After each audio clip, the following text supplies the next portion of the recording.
Subscriber and viewers, welcome to my YouTube channel Table Study. We will talk on 11th class history second chapter name writing and city life. अब भाई आप देखने वाले हैं जो कि ये बुक है थीम इन वर्ल्ड हिस्ट्री जो 11th क्लास की है।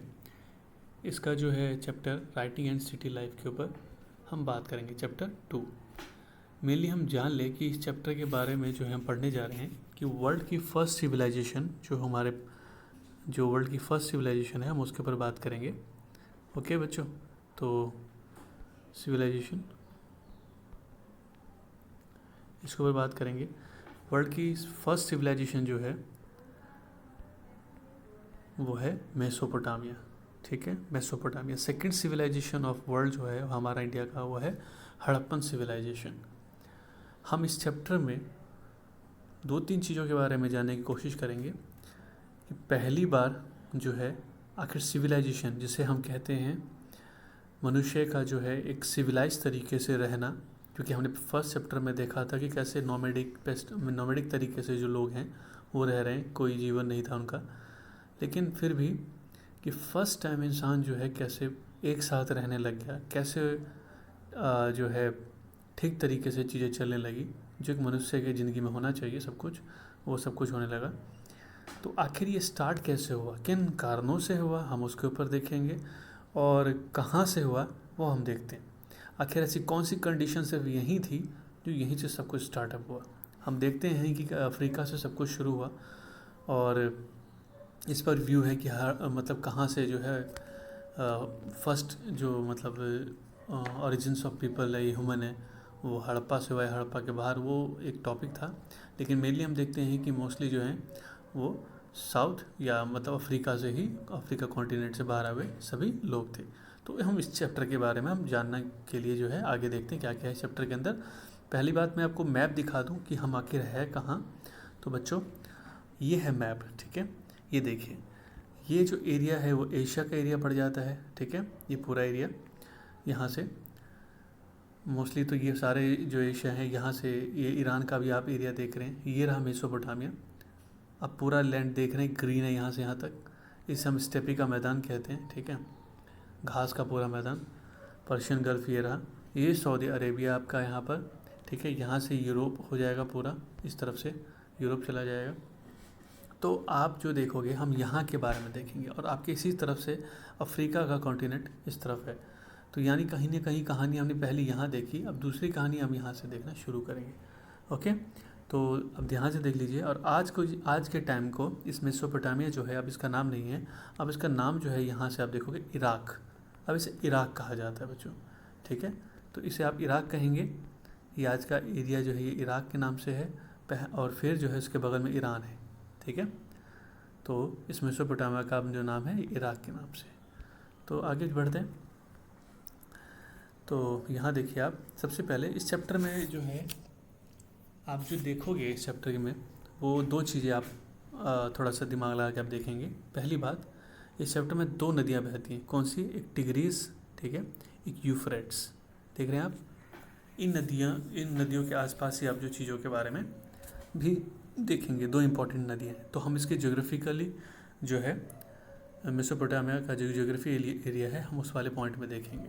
पहली बात हम ये देख लें कि आखिर जो ये चैप्टर है इसका हमारे पास जो सोर्सेस वगैरह है, ठीक है, हम इसके बारे में जान लेते हैं कि आखिर क्या है हमारे पास सोर्सेस, कहाँ से और क्या क्या चीज़ें आई हैं। चलिए तो देखते हैं हम कि मेसोपोटामिया का जो एक आर्कियोलॉजिस्ट जो इसका जो स्टार्टअप हुआ था, ठीक है, इन्वेंट जो स्टार्ट हुआ था आर्कियोलॉजिस्ट का, पुरातात्विक खोज जो शुरू हुआ था वो हुआ था 1840 के टाइम में, 1840 के समय में। और कहीं ना कहीं इसके हमें 1000 ऑफ रिटन डॉक्यूमेंट्स मिलते हैं। क्यों?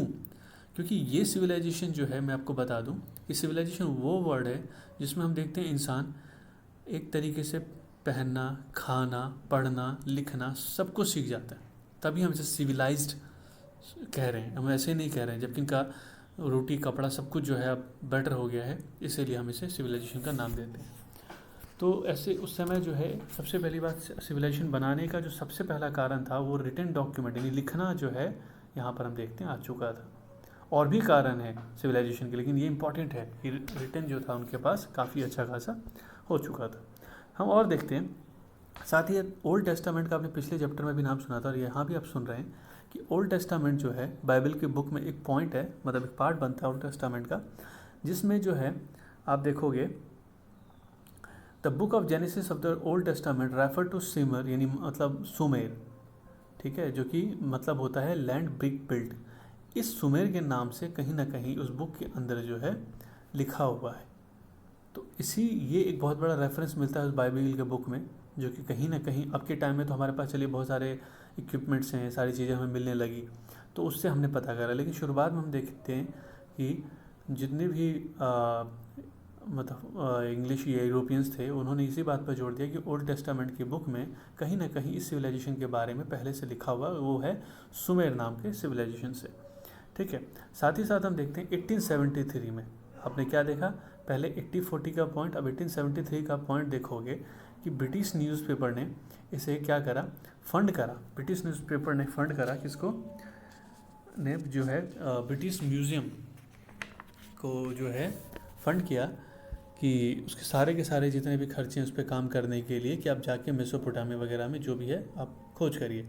तो वहीं पर हम देखते हैं कि ऐसे कई सारे टैबलेट्स वहाँ जो है खोज करी गई, जो हमें प्रूफ मतलब वहाँ पे मिलता है इसी ओल्ड टेस्टामेंट में, द बाइबल के अंदर, कि फ्लड के टाइम में वो सारी की सारी चीज़ें खो गई हैं, उस बुक के अंदर लिखा हुआ है, ठीक है। और इसी पर ढूंढने के लिए किसने कहा था आपको, यहाँ से जो बातें लिखी गई थी इस बात को कहा गया था 1873 में। एक ब्रिटिश समाचार जो समाचार पत्र था, उन्होंने जो है म्यूज़ियम के द्वारा जो है इस पर काम करना शुरू करा। कहीं ना कहीं म्यूज़ियम ने उनको जो है फाइनेंशियली हेल्प करी और तब जाके ये काम आगे बढ़ाया गया, ठीक है। तो यही सब हम देखते हैं 1960 के बाद ओल्ड टेस्टामेंट की कहानियाँ तो अब हमें सही नहीं लगती हैं, लेकिन हम देखते हैं कि कई चीज़ों को जो पहली बार जो सामने आया उसके बाद अब की टेक्नोलॉजी को अगर हम देखें तो फिर वो एक अलग चीज़ है, लेकिन हम बता सकते हैं कि स्टार्टअप जो है उसी ओल्ड टेस्टामेंट से ही हुआ, कहीं ना कहीं बाइबल के प्रूफ से। तो हमारे पास सोर्सेस खूब सारे हैं, ठीक है। तो ये हो गया। अब हम बात करते हैं साउथ एरिया की और नॉर्थ एरिया की। देखिए बेटा, तो साउथ एरिया में आप फिर से इस मैप को देखिए ज़रा ध्यान से, इसी मैप को आपको मैं दिखा दूँ, ठीक है। इस मैप को ध्यान से देख लीजिए, मैं आपको ये समझा सकता हूँ। इससे पहले जो है मैं आपको साउथ एरिया का कुछ कन्फ्यूज़न ना हो कि कुछ जो वहाँ पर मतलब सोसाइटी टाइप की, तो उसके बारे में थोड़ा बात कर लेते हैं। कि साउथ एरिया का जो था उसमें हम देखते हैं कि इस जगह को, साउथ एरिया को हम क्या कहते हैं, सुमेर और अक्कड़, ठीक है, अकद, सुमेर और अकद के नाम से भी जो है इसे जाना जाता था, मतलब साउथ एरिया को मोस्टली। हम देखते हैं कि करीब 2000 के टाइम में यहाँ पर जो है एक बेबीलोन, ये देखें बेबीलोन नामक एक शहर बना, जिसे बाद में इसी साउथ वाले एरिया को बेबीलोनिया के नाम से जाना जाने लगा, ठीक है। तो हम ये देखते हैं बेबीलोनिया जाने लगा, यानी कि हम साउथ का हमने समझ लिया। अब हम नॉर्थ की तरफ देख रहे हैं, उसमें हम क्या देखते हैं कि इसमें हम देखते हैं क्या कि 1100 इस मतलब BC के टाइम में जब असीरियाई थे एक नॉर्थ में, अभी ये जो नॉर्थ वाला है वो असीरिया, देखें 1100, हमने यहाँ बात करी 2000 के टाइम में, 1100 के टाइम में जो असीरियन थे, इसी में हम देखते हैं कि इनका पहला राज्य स्थापित था, इन्हीं का लैंग्वेज था असीरियन, असीरियों का असीरियन लैंग्वेज था, जिन्होंने 1100 के आसपास में अपना पूरा सत्ता वहाँ पर स्टेबल करा था। फिर हम देखते हैं कि इन्हीं का लैंग्वेज सुमेरी था, लेकिन धीरे धीरे 2400 BC के टाइम में हम देखते हैं बच्चों कि इस समय अकेदियन, ठीक है, करीब 2400 के समय अकेदियन लैंग्वेज आ जाता है। क्या आ जाता है? अकेदियन लैंग्वेज। उसके बाद अकेदियन लैंग्वेज जो है बेटा, उसको हम देखते हैं कि कहीं ना कहीं जो इस समय अकेदियन से पहले, इससे पहले हम इस सुमेरी लैंग्वेज को भी जान लें कि इनसे पहले सुमेरी लैंग्वेज मौजूद आ चुका था, यानी असीरियन के बाद पहला और दूसरा सुमेरियन लैंग्वेज और तीसरा अक्केदी लैंग्वेज आ गया था। अक्केदी लैंग्वेज जो था वो काफ़ी ज़्यादा, अगर हम बात करें, वो काफ़ी समय तक काफ़ी ज़्यादा जो है पॉपुलर रहा। लेकिन हम वही देखते हैं कि अकेदियन लैंग्वेज, यहाँ पर थोड़ा सा मिस्टेक हो गया, सुमेरी की जगह आप अकेदियन लिखेंगे इस जगह पर, जहाँ सुमेरी लैंग्वेज डेवलप लिखा है आप अकेदियन लिखेंगे यहाँ पर। और अकेदियन लैंग्वेज जो है बहुत ज़्यादा डेवलप हो गया। ओके, तो ये डेवलप हो गया, तो इसके ऊपर हम देखेंगे, यानी किसके टाइम में, सिकंदर के टाइम में 336 के समय। चलिए BC में फिर हम देखते हैं कि इसी समय जो है 1400 के बाद कौन से नॉर्थ के एरिया में जो है अरमाइक, एक अरमाइक लैंग्वेज था, ये फेमस हो गया, जो बाद में कहीं ना कहीं हिब्रू लैंग्वेज से ज़्यादा मैच करती थी, और ये दोनों मिलकर 1000 तक एक अलग ही लैंग्वेज फॉर्म करते हैं, और ये काफ़ी ज़्यादा यूज़ किया जाता है। आज भी कई जगह इराक वगैरह एरिया में ये जो है अरामाइक लैंग्वेज बोली जाती है। ओके,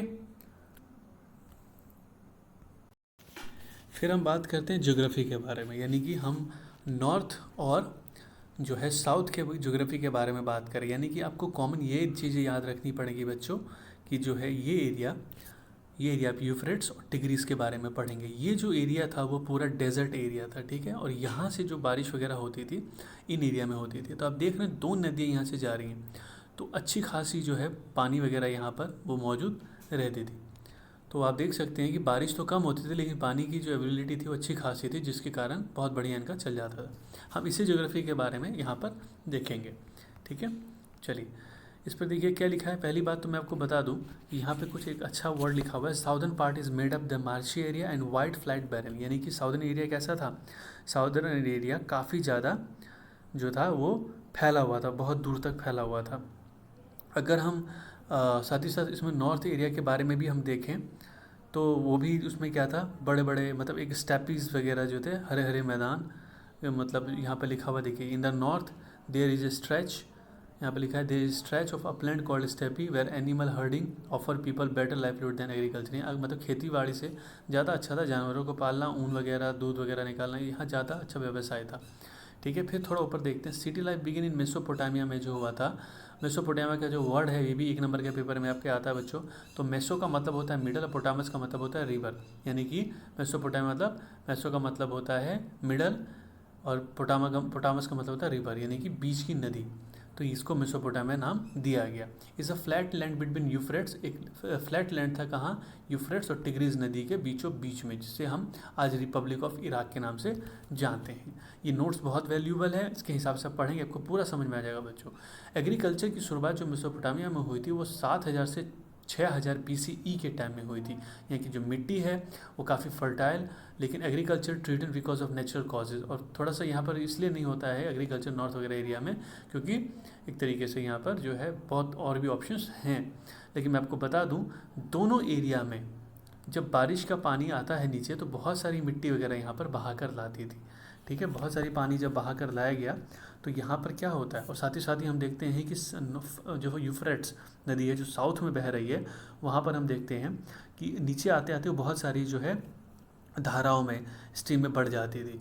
इससे क्या होता था, जितनी भी धाराएँ वो छोटी छोटी जो है एक कल्टीवेटर वाला एरिया बनाकर उसमें पानी भर जाता था, और जो कि बहुत ज़्यादा काम आता था। इसी समय जो है हम देखते हैं गेहूँ, जौ, मटर, मसूर, इन सब की खेती बहुत अच्छी तरीके से यहाँ पर हो जाती है, ठीक है।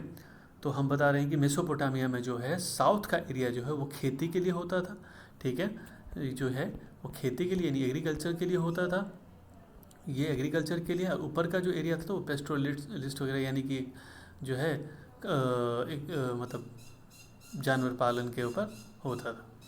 तो इन सब के ऊपर हम देखेंगे क्यों, दोनों के ऊपर, जबकि अच्छी खासी जो है इनके पास तो बहुत ऑप्शन है, ऊपर के पास ज़्यादा ऑप्शन है। चलिए, ये आपका फर्स्ट टॉपिक था, आपका फर्स्ट लेक्चर था एक तरीके से। होप कि आपको समझ में आया होगा। सेकंड टॉपिक में हम बात करेंगे आगे आप सेकंड वीडियो आप देख सकते हैं।